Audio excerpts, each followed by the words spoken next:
Hey, chemistry students, this is Mrs. Mitzik, and this is the beginning of our 3-day mini unit series. And we're looking at part 1, which is homogeneous aqueous systems. The first thing you need to know that the solution is made up of two parts. A solution is made up of a solvent, which is the dissolving medium, and it's also made up of a solute, which is the dissolved particles in that solution. When we're talking about an aqueous solution, the solvent will always be water. We learned that in chapter 11. And water is oftentimes the solvent. And so we refer to it as the universal solvent. And the reason for that is that it has a very unique structure that allows it to attach and have attractions to many different things, which is very unique to water.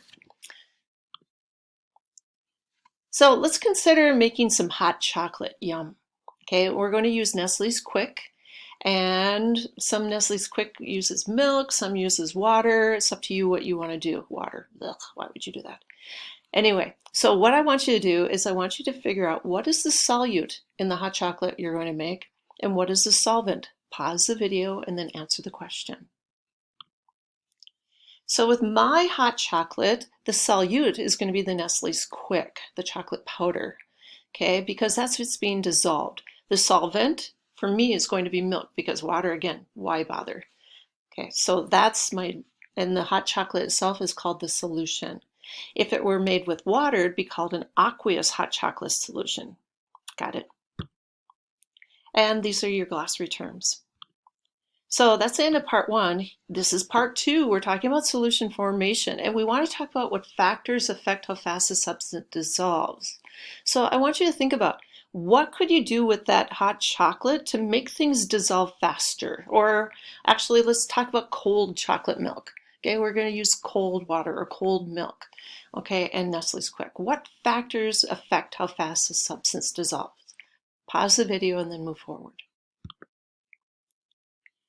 Okay, so I guess we're not going to talk about hot chocolate or cold chocolate milk.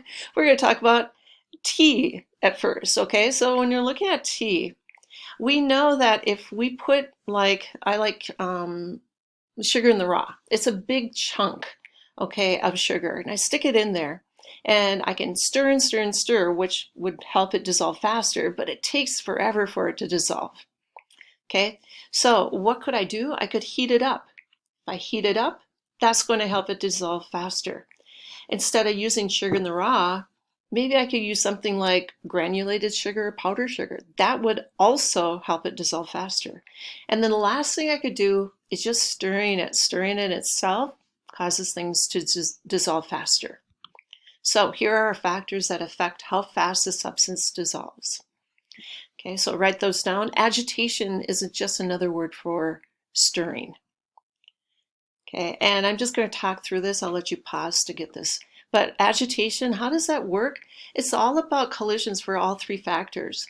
The more often you have the solvent and the solute colliding, the better it's going to dissolve. So if you're stirring, you're definitely going to create a lot of collisions.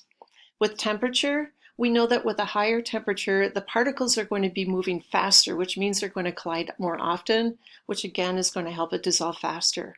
And then if we have a smaller particle size, okay, instead of a sugar cube, we're going to use, or sugar in the raw, we're going to use powdered sugar or granulated sugar. We increase the surface area. So that's going to enhance that dissolving mechanism. So this is just going through that a little faster. Again, if you need to read it, you can pause the video and look. But I pretty much worked our way through it. So I'd like you to answer the question, which of the following will not speed up the rate at which a solid solute dissolves? Pause the video, come up with your answer, and then restart the video. I hope you got decreasing the temperature as your answer, okay? Because that would slow down the particles, less collision, less dissolving going on. So let's look at solubility now. How can you describe the equilibrium in a saturated solution? Okay, the word saturated itself means that you are sodden. Like if you went outside and it was raining and you were saturated, it means that you're as wet as you can get.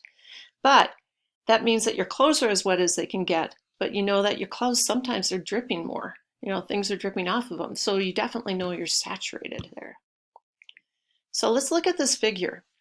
Okay, the word solvation right here, that means that we're having particles from our solute surrounded by the solvent particles. Okay, and so they're leaching them away from that mass. Let's say it's a sugar cube. Okay, but we also see that we've got crystallization occurring, which means that those particles are falling out of solution and going back into that particle or into that mass. So what is happening? If you have a saturated solution, you have an equal rate of solvation and crystallization going on.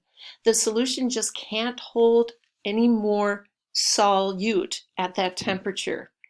I think we all at some point made chocolate milk with cold milk, and you dumped like a ton of Nestle's Quick in there, and you stirred and stirred and stirred and stirred it. But you know what? You still had that gunk of chocolate on the bottom, which was really delicious, but that's not what you wanted. You wanted it actually mixed in with your milk and made it creamy and wonderful.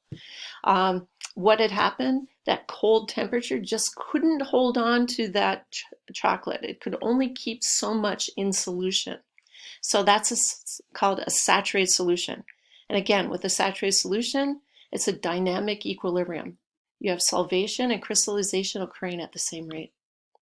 So a saturated solution contains the maximum amount of solute for a given quantity of solvent at a constant temperature and pressure, because temperature would influence the solubility, wouldn't it?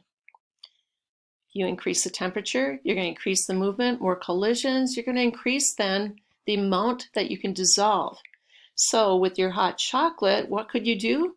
You could heat it up, and then you'd have more chocolate in the solution. Yum, right?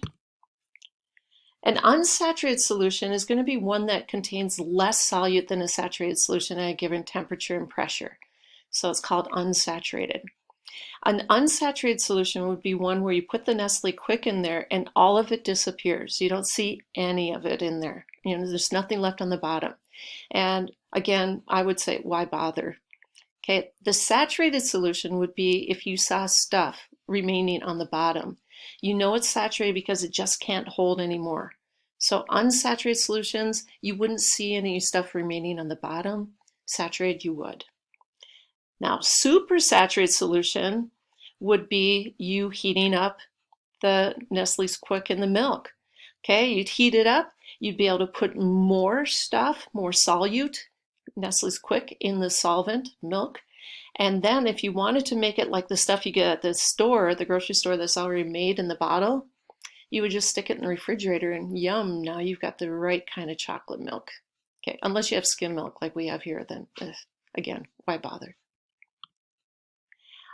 You can see this too. If you have a really saturated solution here, okay, and all you have to do is put one more crystal, a crystal, not in there, it will go shazam and it'll just solidify.